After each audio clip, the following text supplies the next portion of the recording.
Bueno, buenos días a todas y todos. Bueno, la clase de hoy ya pertenece a la unidad temática 4, que va a tener dos clases. Esta clase se llama la propuesta para transformación de las regiones, alcance de las proposiciones de transformación. Recién les comentaba a los docentes que estábamos charlando acá que cuando comenté a un ex estudiante de la cátedra esta clase, Felipe Castromán, me decía qué necesaria es esta clase, porque en realidad nosotros pasamos de la estancia diagnóstica al proyecto urbano como instrumento, sin entender esta instancia articuladora en donde le da marco al proyecto urbano como instrumento de intervención. Y también es importante que ustedes la conceptualicen y la interpreten, no solo para esta asignatura, sino para los talleres de arquitectura, en los trabajos de los proyectos urbanos, para que le den marco al trabajo de proyecto urbano que hacen en Arquitectura 5 y que después les da marco a ustedes para el PFC. Así que creo que esta clase les puede dar distintas utilidades y funciones. Por otra parte, estructuré la clase en función de un documento que ustedes conocen y que lo manejan como bibliografía para el trabajo práctico, que es el Plan Estratégico de La Plata. Con lo cual creo que los conceptos teóricos metodológicos que los voy a abordar van a estar aplicados a un instrumento que le va a servir de implementación directa para este práctico. Así que creo que en conjunto vamos a cerrar una clase que va a ser productiva. Depende de mi voz, nada más que aguante, que estoy medio afónico. Bueno, dicho eso, no me mueve ahora, siempre pasa algo.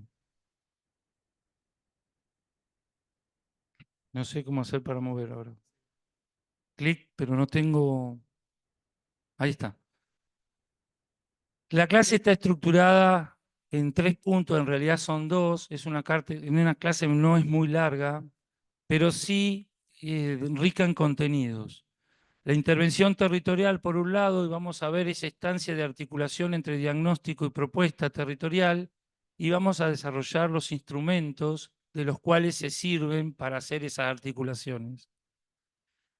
Y otra parte que hace a la prospectiva territorial, que es un tema que se maneja fundamentalmente en Plan 2 y que hace a los nuevos paradigmas en donde se inserta la planificación territorial. Y ahí me formulo dos preguntas. ¿En qué consiste la prospectiva y qué métodos y técnicas tenemos para llevar a cabo esta técnica de la planificación territorial en la parte propositiva? ¿Mm? Y después les dejo la bibliografía para que ustedes puedan consultarla, profundizarla, no solamente la principal, sino la complementaria que utilicé para armado de la clase. Con lo cual este PDF va a estar subido al aula web para que ustedes lo puedan bajar y lo puedan seguir estudiando, porque, por ejemplo, hay muchas imágenes que he puesto el link de donde la he bajado para que ustedes puedan profundizar si les interesa. Bueno, entonces la intervención territorial, vamos a abordar esta primera parte, la articulación entre diagnóstico y propuesta territorial. Como sabemos, en la clase anterior yo le había dicho y que venimos trabajando desde Plan 1, que la planificación es conocimiento más acción. En la clase pasada, según Matus, ¿no? La definición más sintética, pero no por eso menos potente, ¿sí? Conocimiento desarrollamos en la unidad temática 3 y traté de desarrollar todo lo que hace al conocimiento territorial y la importancia que tiene el conocimiento profundo, riguroso, preciso del territorio que estamos trabajando. ¿Para qué es importante? Para poder pensar estrategias de acción que sean consecuentes a esos problemas, a esas potencialidades, a esas tendencias que vamos viendo. Siempre lo que buscamos no es conocer por conocer, sino lo que se busca es conocer para actuar. Siempre tenemos una mirada propositiva sobre el territorio. Entonces, eso es lo que nos hace a nosotros como arquitectos artífices importantes dentro de un proceso de planificación y en un equipo de planificación. Porque los que sabemos proyectar, imaginarnos un futuro, está en nuestra esencia como arquitecto. Desde el primer año, desde el curso introductorio que empezamos, nos enseñan a imaginar y a trabajar con la noción de proyecto. Entonces, esa articulación entre diagnóstico y formulación de propuestas, en donde aparece un elemento articulador muy importante que son los lineamientos, esas orientaciones básicas para la acción, son las que nos van a dar ese nivel de desarrollo y contenido a lo propositivo. Esta articulación que le estoy desarrollando conceptualmente en la figura anterior, acá se la estoy presentando en el plan estratégico que ustedes tienen como documento. Es decir, surge de un diagnóstico, en este caso el plan estratégico lo define como diagnóstico integrado, que ha integrado las distintas dimensiones en análisis, de análisis utilizada en 4 grandes grupos o paquetes o temas que le permiten, en función de ese diagnóstico, empezar a formular escenarios. ¿Escenarios de qué tipo? En este caso, 2 escenarios. Uno es tendencial, es decir, ¿qué pasa si esto sigue como está? ¿Cómo continuaría este territorio? Y otro de evolución o escenario óptimo. Es decir, qué estrategias deberíamos implementar para lograr que esta tendencia sea óptima y resolvamos los problemas? Entonces ahí aparece la figura de las estrategias, las ideas, las intenciones, ¿sí? Que después van a nutrir la propuesta de intervención, que se arma a partir de programas y proyectos que se articulan en acciones de mediano, de corto, mediano y largo plazo. Porque no todos los proyectos que uno piensa tienen la disponibilidad de poder hacerlo por la cuestión de recursos, pero también hay proyectos que van encadenados y que primero hay que implementar uno para poder desarrollar el otro. Es por cuestiones de recursos y por cuestiones de temporalidad. Ahora bien, esta articulación que le mostré en la filmina anterior, acá aparece un poquito más desagregada. Ese diagnóstico integrado que aparecía como diagnóstico integrado, surge a partir de identificar en cada dimensión de análisis o variable de análisis cuáles son los problemas principales, siempre los más relevantes, para en función de cada problema formular orientaciones, ideas para la acción, con lo cual aparecen los objetivos. ¿Qué objetivos tenemos en relación a cada problema? Y esos objetivos después van a dar marco a 4 lineamientos, que en este trabajo se definieron 4 grandes lineamientos. Uno que hace al modelo de ciudad compacta y policéntrica, otra que habla en relación a la problemática del acceso habitacional universal, otro que tiene que ver con la ciudad sostenible y resiliente, y otro que hace a lo productivo, ¿no? Desarrollo económico y productivo a escala regional. Esos 4 grandes lineamientos nos van a dar ese modelo deseado que queremos armar. Faltaría en este encuadre qué perspectivas teóricas nutren esta mirada metodológica que yo le estoy presentando en función de una metodología que es el plan estratégico, utilizada para el plan estratégico de La Plata 2030. Cada uno de estos lineamientos evidentemente tendrán una perspectiva teórica en la cual se enmarcan. Y ahí recuperamos los contenidos de teorías territoriales, ¿no? Esa mirada de los enfoques, la teoría, que lo da marco al desarrollo tanto de los conceptos principales como de las estrategias metodológicas o la secuencia metodológica que sigamos. Sin teoría no hay metodología que funcione. Sin teoría estamos conduciendo un proceso territorial que va para el lado que quiera. En cambio, si nosotros nos posicionamos, por ejemplo, podría decir acá hay cierto enfoque que podemos descubrir o dilucidar nosotros en función de estos lineamientos. Por un lado, la idea de ciudad, de los 15 minutos, ciudad policéntrica, el enfoque que estuvo dando vueltas por acá estos días.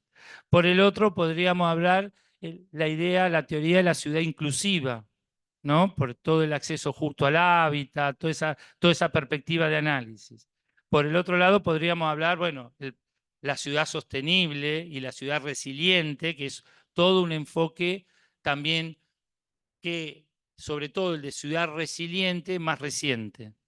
Y por el otro, todo lo que tiene que ver con la economía y la visión de la economía que sea ambientalmente consciente, responsable, ¿no? En el marco de lo que implica el paradigma de la sustentabilidad. Entonces, cada uno de estos lineamientos uno podría posicionarse con un enfoque teórico que le dé marco. Lo digo sobre todo no solamente para esta propuesta que están haciendo en plan, sino que veo que en arquitectura falecen de esa mirada teórica. Aparecen las propuestas sin una perspectiva teórica. Y que ustedes las conocen porque las vieron en teorías. Nosotros se las dimos. Bien, ¿cuáles son los instrumentos que nos servimos para hacer estas articulaciones? Bueno, los instrumentos son los modelos emergentes de la espacialización de esos lineamientos. Cada paquete de lineamiento o cada agrupamiento de esos 4 lineamientos pueden tener su espacialización territorial en el territorio. Y de ahí van a ver que aparece el modelo de ciudad compacto y policéntrico, esas ideas, qué espacialización, qué expresión territorial tienen, cómo es el proyecto de esas ideas, el modelo del hábitat inclusivo, bueno, cómo espacializo esas ideas, esos lineamientos. ¿Por qué? Porque en realidad los arquitectos lo que tenemos es el manejo del espacio. Entonces nosotros podemos no solamente formular ideas, sino bajarlas al territorio concreto. Y esa es una potencialidad que no tiene un geógrafo, que no tiene un antropólogo, que no tiene un sociólogo, que no tiene un trabajador social. La capacidad de formular mapas, de espacializar, es una de las cuestiones que más se nos reconocen, por lo menos a nosotros, a nuestro grupo, cuando trabajamos de manera interdisciplinaria. Entonces, es una potencialidad. Y manejamos lo analógico y lo digital. Y yo creo que ambos son necesarios, sumado hoy en día a la necesidad de que la planificación, como les dije en la clase pasada, profundice todo lo que son las herramientas digitales. Estamos un poco atrasados. Más cuando yo preparo esta clase, a partir de una biografía que me acercaron un amigo muy conocido, un urbanista muy conocido de Barcelona, Josep Llop, al momento de preparar el concurso del año pasado, queríamos con Licia actualizar algunos autores y nos mandó una biografía, un manual impresionante, en donde, claro, ahí veo la brecha tecnológica que existe en el manejo de ciertas herramientas digitales entre lo que es Europa y lo que es Latinoamérica.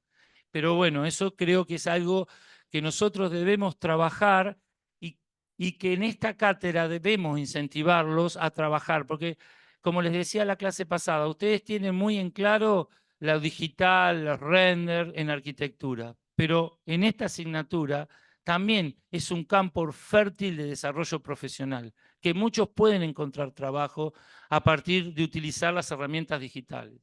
Así que bueno, los modelos sería uno de los instrumentos.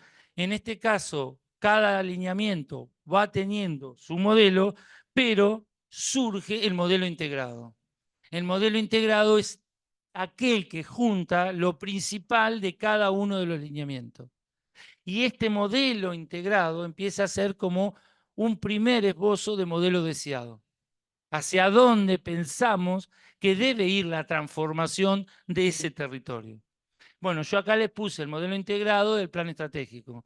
Para hacerle, siempre utilicé el mismo instrumento, no porque sea perfecto, porque todo instrumento es perfectible, pero sí para haber una coherencia en este análisis y ayudarlos a ustedes desde la clase teórica a entender ese instrumento que es tan complejo, me imagino, para un estudiante que se enfrenta con un documento de 200 páginas, como cómo encuentra los elementos principales, ¿no? De por dónde empezar a hacer la síntesis.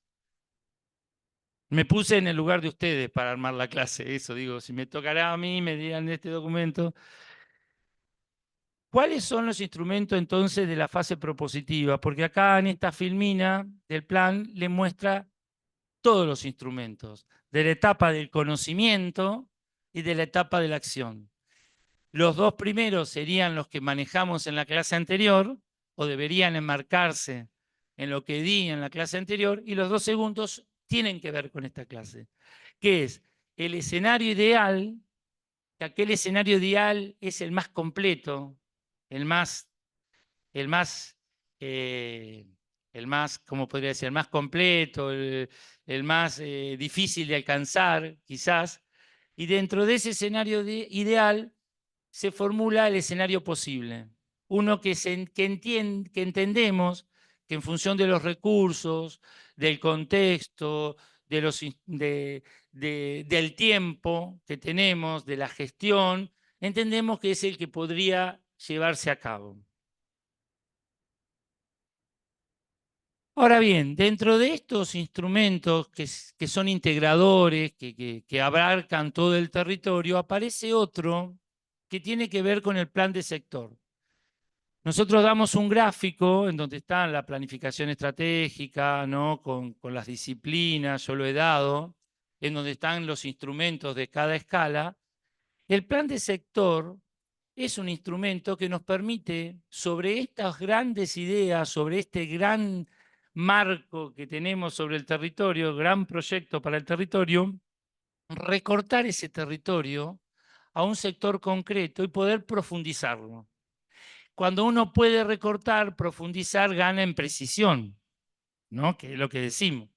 Entonces, bueno, en el caso del plan estratégico se dividió el territorio de la Plata en todos estos sectores. Entonces, como instrumento, el plan de sector tiene esa potencialidad. En la parte propositiva, no en la diagnóstica, porque ya la di, en este caso yo les presento el plan de sector para el área que ustedes están trabajando.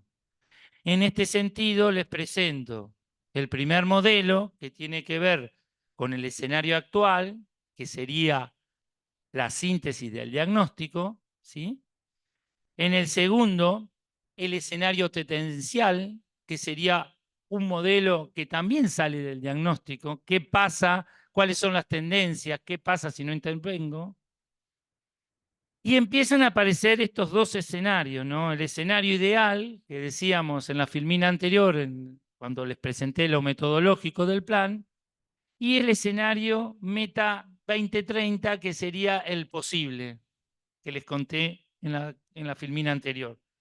Y siempre está espacializado en las distintas dimensiones: sistema de movimientos, usos, ocupación, medio natural, los grandes elementos, las grandes dimensiones que estructuran el territorio, van teniendo su proyecto y su espacialización concreta en el eje, en este caso, noreste.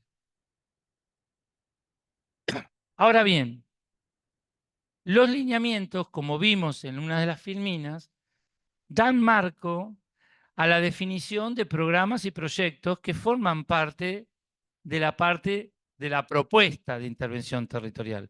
Un plan tiene como elementos el modelo deseado, el modelo deseado en la versión que consideremos, ideal, posible, ¿no? Y ese modelo deseado, para poder llevarlo a cabo, a esa expresión gráfica, ¿cómo lo organizamos de la planificación? A partir de programas y proyectos de intervención. Cada una de estas dimensiones, por ejemplo, el modelo de ciudad compacta tiene como los siguientes programas. Por ejemplo, fortalecimiento de su centro. ¿En el marco de qué teoría? La teoría de la proximidad, ¿sí? Porque la teoría está presente.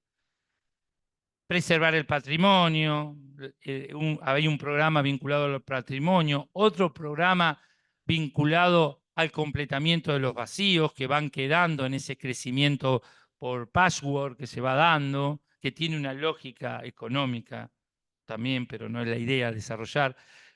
Con respecto al sistema vial, el programa de jerarquización vial, el tema del transporte y acá en este caso, como está en el marco de la perspectiva ecológica de Salvador Rueda, aparece la idea de las macromanzanas.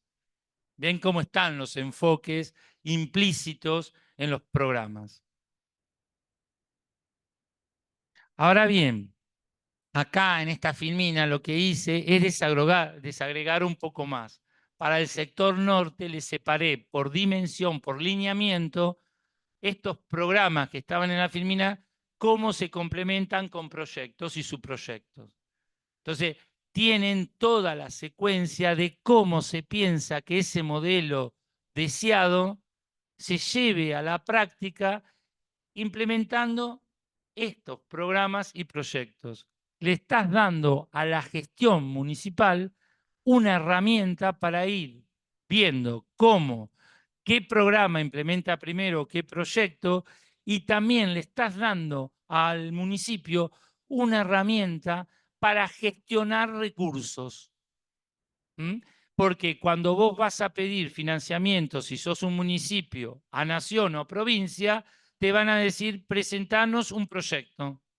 ¿Y en qué marco? ¿Al revoleo? No, en el marco de un plan. Seguramente que ese proyecto, si surge en el marco de un proceso de planificación, va a tener mayor viabilidad de financiamiento que si surge que en un equipo técnico de un municipio hay subsidios para mejoramiento del hábitat inclusivo y revolea algún proyecto porque se le ocurre. Si está en el marco de un plan, seguramente va a tener mayor viabilidad de financiamiento porque va a estar mejor fundamentado, mejor respaldado. Entonces, la importancia del plan como instrumento también tiene que ver con cómo los municipios consiguen recursos para poder proyectar y mejorar su territorio. Bien, hasta acá le mostré la primera parte de la clase, le dije que era una clase corta, no lo iba a hacer muy largo, pero ahora lo que quiero profundizar es en la noción de prospectiva territorial, que es algo que entiendo que para ustedes debería ser algo nuevo, pero de gran utilidad, no solamente para acá, sino para el proyecto urbano que ustedes tengan que hacer en arquitectura. Porque los proyectos urbanos son intervenciones que tenemos mucho que decir los arquitectos y que lo voy a abordar en la próxima clase, que están formulados en un horizonte por lo menos de mediano y largo plazo. Entonces, el proyecto urbano no lo podemos pensar con la realidad de hoy. Tenemos que imaginarnos hacia el futuro, hipotetizar ese futuro. Ahora bien, ¿cómo hacemos esa hipotetización del futuro? ¿Cómo construimos prospectiva territorial para que no sea un simple dibujo sin contenido? ¿Qué métodos y técnicas podemos utilizar que nos brinda la planificación? Esas son las preguntas que trataré en las filminas próximas de explicarles.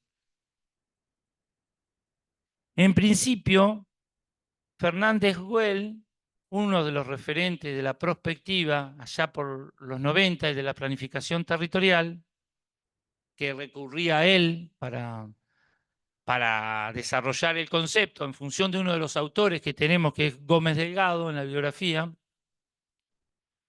la prospectiva la entiende como un proceso sistemático. Cuando habla de proceso sistemático es que proceso es algo que lleva un tiempo, sistemático que hay un método para llevarlo adelante, que nos permite observar a largo plazo el futuro, con el propósito dice, de identificar las tendencias emergentes, que algunas fueron seguramente identificadas en el diagnóstico, y a partir de las cuales se elaborará una visión del futuro modelo territorial compartida. Cuando habla de la visión a futuro de un modelo territorial compartido, implica que no es compartido solamente entre el equipo técnico que está trabajando, sino compartido con los actores relevantes que intervienen en ese territorio. Porque si no hay involucramiento de los actores, termina siendo como un ejercicio práctico de la facultad. No llega a la práctica, digamos, porque queda en una simulación. Para formular esa visión de futuro, es necesario construir hipótesis. ¿Mm? Construir hipótesis de transformación. ¿Mm? Acá, por ejemplo, en esta filmina que no voy a desarrollar, da los distintos mecanismos o elementos principales que uno debería tener en cuenta a formular escenarios prospectivos. Para construir, no solamente hay que construir hipótesis, sino que dice que se utilizan métodos basados fundamentalmente en la concertación, porque hay que involucrar a los actores, entonces hay que articular y negociar y llegar a acuerdos, tener una visión estratégica, un pensamiento estratégico de cómo transformar este territorio con estos problemas, eso es tener una visión estratégica a futuro, y la necesidad de formación de redes. ¿Y esto qué dice de formación de redes? Redes que permitan a la gestión local que esas visiones de futuro puedan concretarse, ya sea por financiamiento, ya sea por aporte tecnológico, ya sea por aporte de conocimiento y personal capacitado. Cuando uno trabaja como municipio y está formando parte de otras redes, gana en recursos y potencialidad para implementar lo que está llevando a cabo desde la gestión. Los métodos empleados son diversos, no existe uno, no existe el método adecuado ni la técnica adecuada. Según el territorio, a mí me gusta hablar en investigación de condiciones de realización. ¿Qué implica las condiciones de realización? Bueno, las condiciones de realización implica sobre qué territorio trabajo, cuál es la capacidad del municipio, qué nivel de interés tiene el municipio, cuáles son los recursos con los que cuento como equipo, qué tiempo tengo para llevar a cabo este proceso de planificación. Todas esas cuestiones marcan las condiciones de realización de un trabajo. Mismo que puede pasar si tengo un estudio de arquitectura y tengo que hacer una obra. Bueno, a mí el comitente me está pidiendo el proyecto pensando para cuando tenga los recursos, juntar el dinero y ya tener el proyecto desarrollado, o ya tiene la plata y me pide que ya tengo que estar construyendo, pero sin haber hecho el proyecto. ¿Cuáles son las condiciones de realización sobre las cuales me tengo que manejar como profesional? Y eso es fundamental. Y para eso existen distintos métodos y que el profesional debe conocerlos para seleccionar el que mejor venga para esa condición de realización. En este gráfico les dejo un montón de instrumentos y métodos fundamentalmente y técnicas, de los cuales voy a desarrollar algunos. ¿Sí? Como ustedes tienen el PDF, no los profundizo porque, para que no se haga largo y no se aburran. Uno de los métodos y técnicas que usamos y que usamos acá en la cátedra es la técnica de los escenarios alternativos, que ustedes la vieron cuando analizaron en el práctico anterior los lineamientos estratégicos para la región metropolitana. Ahí vieron esta técnica aplicada a un territorio específico que es la RMBA. En realidad esta técnica lo que busca es pensar escenarios futuros posibles en donde se basan en función de las visiones que tengan los actores que participen de ese proceso o de algunas acciones de transformación importantes que sepamos que se puedan llegar a implementar en ese territorio. En este caso le puse el plan estratégico en donde tienen a partir de la situación actual el escenario tendencial y el escenario inteligente, le llaman el escenario deseado, y que entre esos dos sale un escenario intermedio que sería el escenario de posible, ¿m? Con distintos nombres, que es uno de los temas que tiene esta asignatura. Si uno no tiene una formación teórica e instrumental fuerte, los nombres los marean. Porque a uno arma escenario deseado, otro escenario futuro, escenario acá intermedio, que sería el posible. O sea, les cambian los nombres según el equipo que trabaja, pero uno tiene que entender el concepto. Si entiende el concepto, después lo puede traducir al nombre. Y decir, no, este escenario intermedio es el que sería el posible que me mostró en la filmina. Inclusive aún el mismo equipo técnico define las cosas al interior del instrumento de manera distinta, porque en la filmina que vimos los instrumentos de diagnóstico y los instrumentos propositivos hablaba del escenario posible y acá lo define como escenario intermedio. Error que también generan ustedes en su trabajo, que le llaman a lo mismo con distintos nombres. Y eso es falta de rigor conceptual. Entonces, si uno entiende lo que está llamando, si vos te llamas Juan, vas a ser Juan siempre. No un día Juan, Pedro, Ricardo. ¿Sí? Entonces, las cosas se tienen que llamar por su nombre y para llamarla por su nombre tenemos que estar claros sabiendo lo que estamos llamando. Bueno, me salió ese ejemplo, pero no estuvo mal de los nombres. Bueno, los escenarios alternativos. ¿Cuáles podemos tener? En esta filmina les dejo como tres tipos de escenarios. Uno que puede ser predictivos, es decir, ¿qué pasará? La pregunta que me hago, con o sin intervención, por ejemplo. Ahí ya me surgen dos escenarios predictivos. Exploratorio, ¿qué puede pasar si yo no intervengo? ¿Para dónde iría este territorio? ¿Mm? Y normativos, ¿qué debería pasar? A partir de tener ese modelo deseado posible, yo lo tengo que transformar en un código para que eso pueda ser en algún momento concretarse.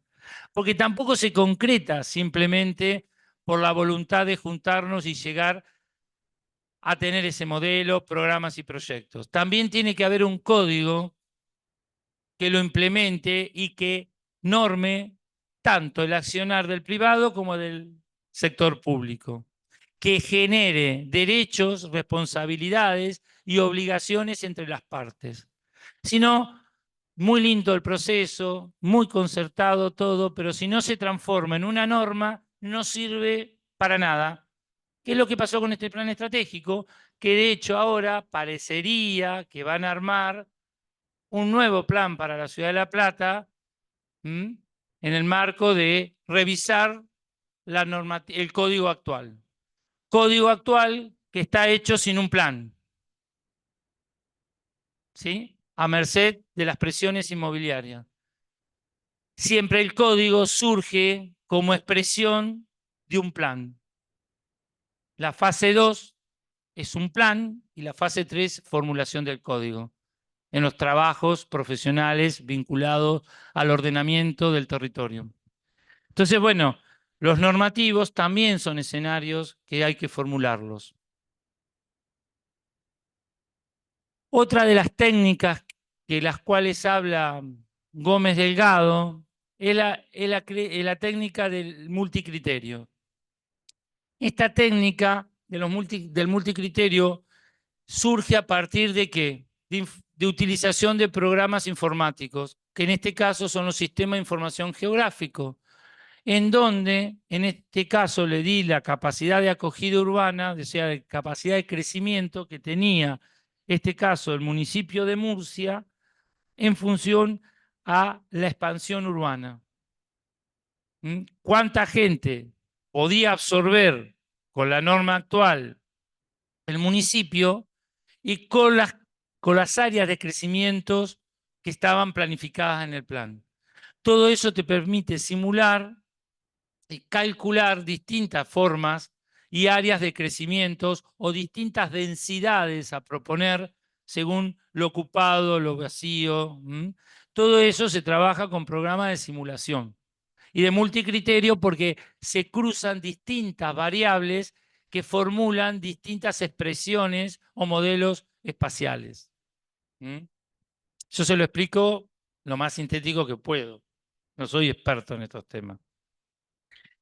Y esta es más complicada. Las técnicas autómatas celulares, el método y técnica TAC. Este está aplicado a modelo dinámico probabilístico. ¿Y qué quiero decir con esto? Y se lo explico fácilmente. Yo acá le puse un ejemplo para aquel que le interesa de profundizarlo desde el punto de vista del ordenamiento del territorio.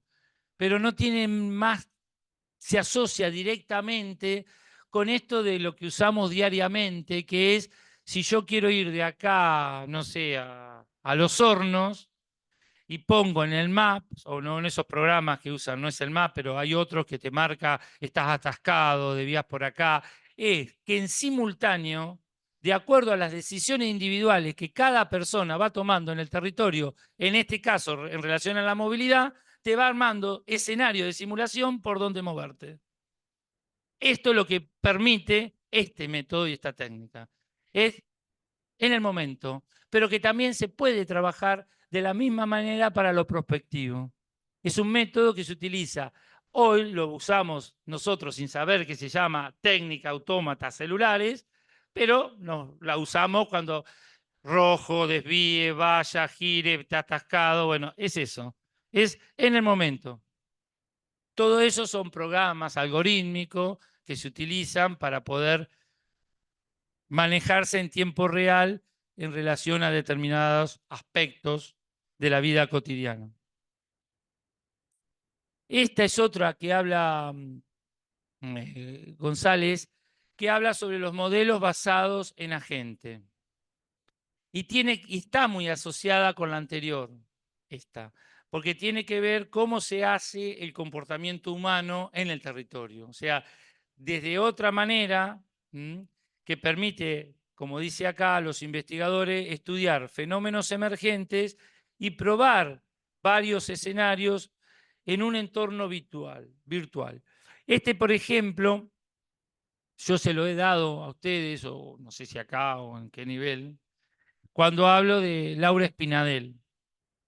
Laura, que es un urbanista, arquitecto urbanista que está en Austria, Argentina, de la ciudad de Buenos Aires, lo utiliza con el famoso menús urbanos, menú urbanos, que ella lo utiliza, estos programas, estos software, para en momentos participativos ir simulando los distintos escenarios de acuerdo a las ideas de los distintos actores.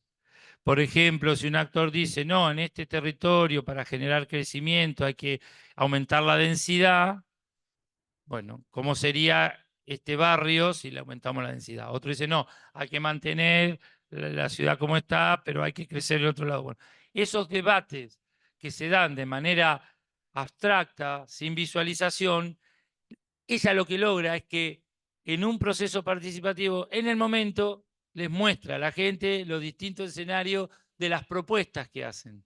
Entonces, es un escenario interesante. Fíjense que ahí están los planificadores urbanos, la población y los promotores, que cada uno va tirando sus ideas y se formulan, bueno, esta es la ciudad, entonces, si quiero altura, mirá lo horroroso que queda esto, se lo mostrá ahí, ¿viste? La gente lo ve. Y puede decir, no, pero va a quedar horroroso. Bueno, queda horroroso, lo ven ahí que queda horroroso. Si no queda es subjetivo, lo que vos me decís, lo que yo te digo, no, ahí te lo muestro. Con relación a estos temas, estos métodos y técnicas que le presenté y que ustedes van a poder profundizar en función del power que les dejo, y de Gómez Delgado, que es el autor que me basé para desarrollar de la bibliografía que le hemos dado, se debaten algunas cuestiones. Por ejemplo, su consolidación en la práctica. Vuelvo a decir, acá, en los procesos de planificación, creo que aún estamos un poco lejos de manejarlos. No digo que en algún componente, en alguna parte, en algún sector, no se utilice. Pues no me puedo arrogar la sabiduría de decir que en la Argentina no se utiliza. Sería un egocéntrico de aquello. Pero de lo que yo conozco, hasta donde yo conozco, no veo que estén utilizados de una manera generalizada. Uno de los problemas que tenemos en Latinoamérica fundamentalmente es la calidad de los datos aportados por las diferentes fuentes. Y acá me remito a un hecho, pero básico. Todavía no tenemos los datos del censo procesados. Con lo cual, ¿de qué estamos hablando?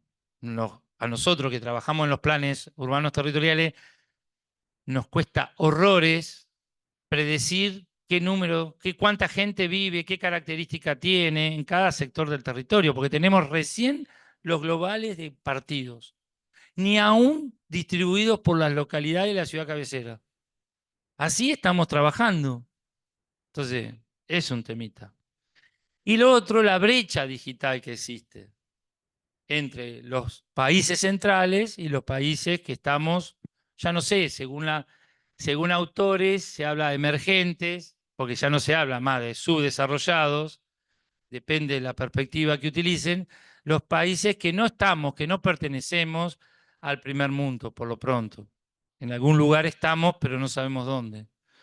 Bueno, y les dejo para cerrar la bibliografía, tanto principal como complementaria, que utilicé para esta clase, y tienen, como les dije, el power para poder repasarlo.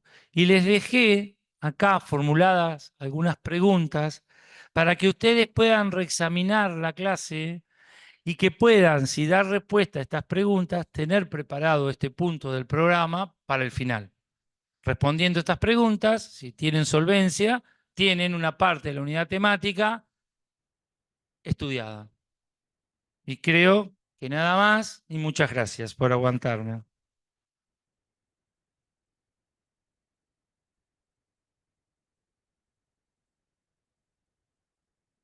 Yo te tenía la opción de compartir pantalla. ¿Yo cómo hago ahora para grabar?